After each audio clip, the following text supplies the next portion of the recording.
Hello, good evening students. आशा करती हूँ आप सब बहुत अच्छे होंगे। ये चैप्टर 11 का लास्ट वीडियो है और इसमें हम डिस्कस करेंगे questions related to work, power and energy. अर्थात कुछ एग्जाम्पल के क्वेश्चंस करेंगे और कुछ एक्सरसाइज के क्वेश्चंस करेंगे। तो चलिए शुरू करते हैं। सबसे पहले एग्जाम्पल नंबर 11.7 ये है। एग्जाम्पल 11.7 आपकी बुक का क्वेश्चन है और ये क्वेश्चन बोल रहा है कि दो लड़कियां जिनमें से प्रत्येक का भार 400 न्यूटन है। भार पूछ रहा है, बोल रहा है।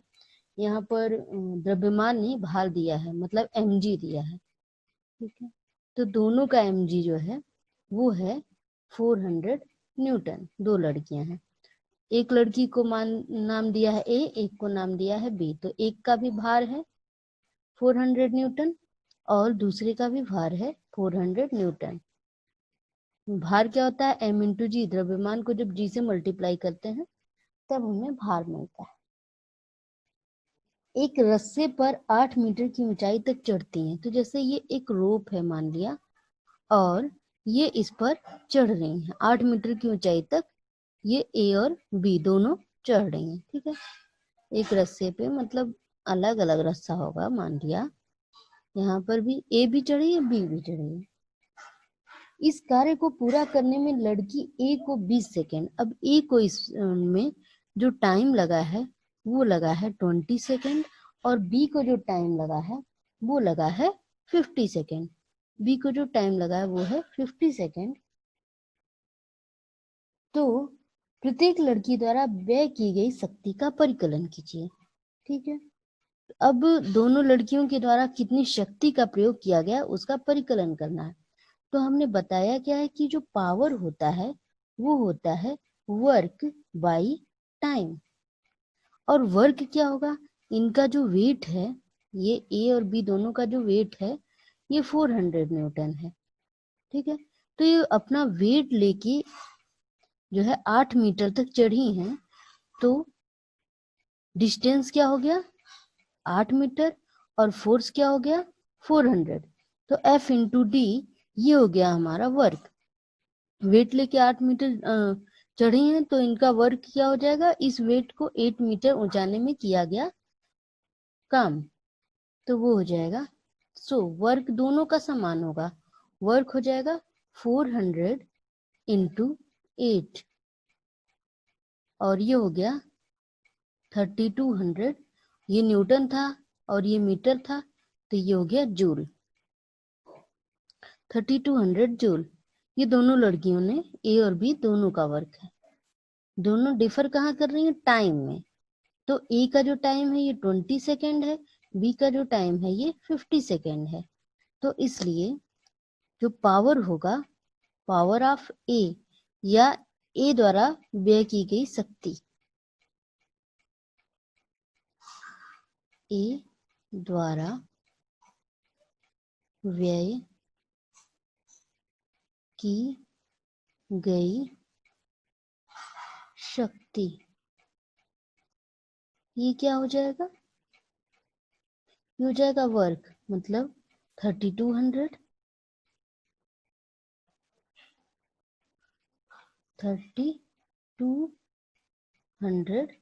Divided by 20।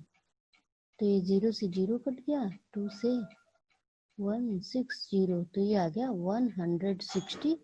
और शक्ति का जो मात्रक होता है वो क्या होता है? वाट होता है। इसी तरह, इसी प्रकार बी द्वारा व्यय की गई शक्ति, ये क्या हो जाएगा? 3200 डिवाइडेड बाई 50। 0 से 0 कैंसिल, 5 6 30, 5 4 जाए। दिस इज 64 वाट। ये ए द्वारा व्यय की गई शक्ति हो गया और वो बी द्वारा व्यय की गई शक्ति हो गया। सो ये क्वेश्चन हो गया। नेक्स्ट चलते हैं 11.8 की तरफ। तो 11.8 क्या बोल रहा है? 50 किलोग्राम द्रव्यमान का एक लड़का एक सोपान, सोपान मतलब सीढ़ी, ठीक है, तो 50, अब यहाँ पे केवल द्रव्यमान दिया है, ऐसी सीढ़ी 50 किलोग्राम द्रव्यमान का एक लड़का एक सोपान पर दौड़कर 45 सीढ़ियां 9 सेकंड में चढ़ता है। तो ऐसे ये 45 सीढ़ियां चढ़ता है।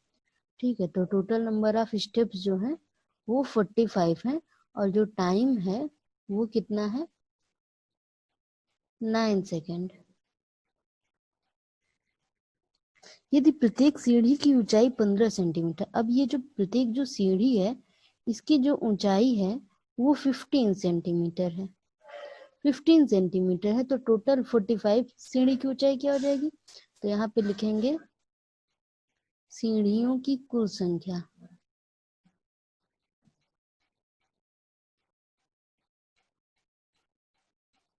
कुल संख्या ये 45 है, अतः इसलिए कुल ऊंचाई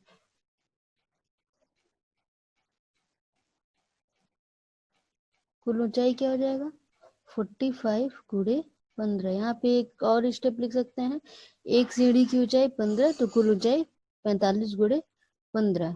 ठीक है, 45 गुणे 15 हो गया। ओके, अच्छा अब ये क्या है, सेंटीमीटर है, क्योंकि ये सेंटीमीटर है और हम मीटर में लाना चाहते हैं सारा वैल्यू, तो 45 इंटू 15/100 कर लेते हैं। ठीक है, तो ये हो जाएगा 675/100 या 6.75 मीटर।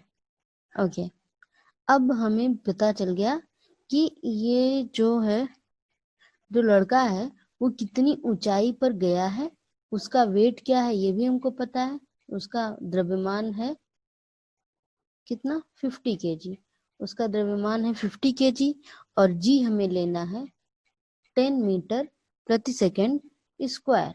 ठीक है, तो उसका जो भार हो जाएगा वो हो जाएगा 50 इंटू 10 मीन्स 500 न्यूटन। और ये क्या हो गया, ये है डिस्टेंस, तो वर्क क्या हो जाएगा, ये फोर्स हो गया, ये फोर्स हो गया, इतना द्रव्यमान लेके ये ऊपर चढ़ रहा है, और डिस्टेंस हो गया 6.75, तो फोर्स हो जाएगा 500 इंटू 6.75। ये हो गया हमारा फोर्स। अब हमको क्या निकालना है, पावर। तो पावर क्या होता है, W/T। So 6.75 into 500 divided by 9, और इसको कैलकुलेट करेंगे तो हमारा आ जाएगा 375 वाट। ये पावर आ गया।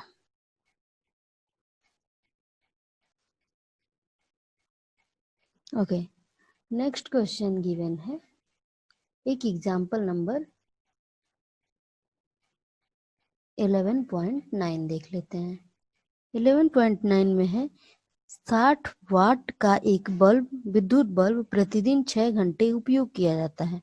ये जरूरी भी है आपके घर के लिए। ठीक है, इससे आप समझ सकते हैं कि आपका ये एक यूनिट कितने आपके जो अप्लायंसेस हैं घर में, उन सारे अप्लायंसेस से कितने कितने जो है यूनिट यूज होता है। तो हर एक अप्लायंस के पीछे उसका वाट लिखा होता है, जैसे जो लाइट्स हैं उसके पीछे उसका वाट लिखा रहता है। अभी तो एलईडी यूज करते हैं हम लोग, सीएफएल यूज करते हैं, तो वो 10 वाट, 12 वाट, 15 वाट, 20 वाट मैक्सिमम आते हैं। ठीक है, टीवी उस पर भी वाट होता है, फ्रिज पे भी वाट होता है, वॉशिंग मशीन पे भी वाट होता है, हर चीज पे वाट होता है। तो आप कितने वाट का कितने घंटे यूज कर रहे हैं और उससे कितना यूनिट आपका यूज होगा, वो उसको इससे कैलकुलेट कर सकती हैं। तो देखिए, ये जो बल्ब है, ठीक है, बल्ब है, इसका जो वाट है वो 60 वाट है गिवन, और टाइम ऑफ यूज जो है वो है 6 आवर्स। बल्ब द्वारा एक दिन में 6 घंटे यूज होता है, तो बल्ब द्वारा एक दिन में खर्च की गई यूनिटों की का परिकलन कीजिए। हमने बताया था कि 1 किलोवाट को 1 यूनिट कहते हैं। ठीक है, तो सबसे पहले तो ऊर्जा निकालेंगे। ऊर्जा क्या होगा? ऊर्जा हो जाएगा जो शक्ति यूज किया गया है और गुणे आर, ये हो गया 60 इंटू 6, 360, ये आया वाट आर। इसको किलोवाट आर में कन्वर्ट करने के लिए क्या करेंगे? 1000 से डिवाइड करेंगे तो आएगा किलोवाट आर। किलोवाट आर ये क्या होता है? यूनिट होता है। तो 1 0 से कैंसिल हो गया और ये आया 0.36 किलो वाट आर या 0.36 यूनिट। तो एक बार फिर से याद रखिए कि क्या करते हैं, जब भी आपके अप्लायंसेस का दिया हुआ वाट और टाइम, तो वाट को आर से मल्टीप्लाई, अगर ये टाइम सेकंड में दिया होता तो इसको पहले हम आर में कन्वर्ट करते हैं, उसके बाद उसको मल्टीप्लाई करेंगे एंड देन उसको किलोवाट में कन्वर्ट करेंगे। तो किलोवाट आर जब हमारा आएगा वही हमारा 1 यूनिट होता है। Okay, now next question.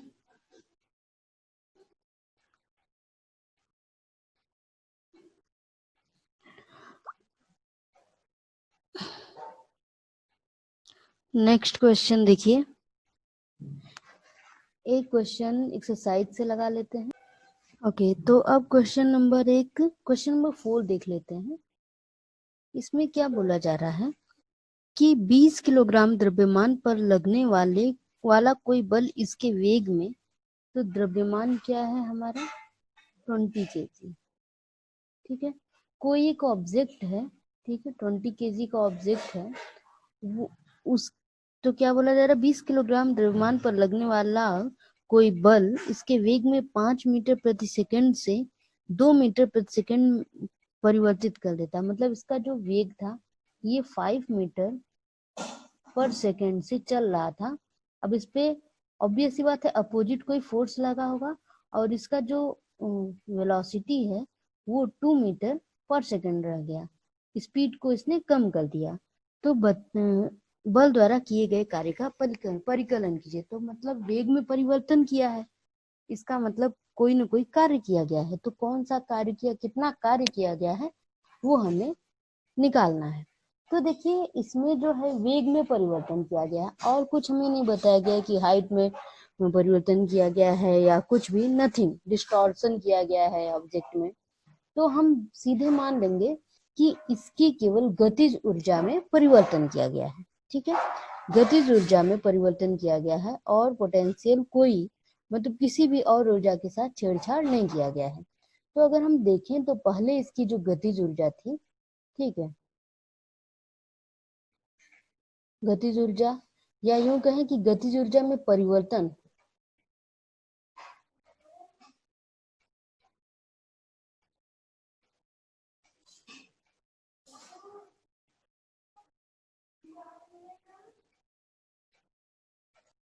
ये क्या हो जाएगा 1/2 m v2 स्क्वायर। मतलब ये पहले 5 मीटर पर सेकंड स्क्वायर था, फिर 2 मीटर पर सेकंड स्क्वायर हो गया। तो v2 स्क्वायर ये ऐसे कर सकते हैं, ये हो जाएगा v square minus u square. v final है और u इनिशियल है और m क्या है हमारा? मास। तो रख दे वैल्यू। तो ये हो गया 1/2 into 20 into 2 square minus 5 square. तो 2 से ये 10, तो 10 into 4 minus 25। So 10 into minus 21 and this is equal to minus का 210, क्योंकि जू ये क्या होता है? ऊर्जा होता है जूल में। तो ये जूल गतिज ऊर्जा में -210 का परिवर्तन किया गया। और जो परिवर्तन किया गया वही क्या होगा, क्योंकि हमने बताया था जो ऊर्जा लगाते हैं वो भी क्या होता है? एक कार्य होता है। कार्य करने के सामर्थ्य को ऊर्जा कहते हैं। तो यहाँ पर हो जाएगा वर्क माइनस का 210 जूल। सो अभी क्या है कि आप लोग सारे क्वेश्चंस लगाइए, क्योंकि सारे क्वेश्चन मैं खुद लगा नहीं सकती हूँ, ठीक है। अगर इसमें कोई प्रॉब्लम होगी तो नेक्स्ट लेक्चर में बताया जाएगा। और अब जो आपका चैप्टर है वो हमारा पर्यावरण जो लेसन है उसको स्टार्ट किया जाएगा। तब तक के लिए अपना ख्याल रखिए, अपने घर वालों का ख्याल रखिए। जय हिंद, जय भारत।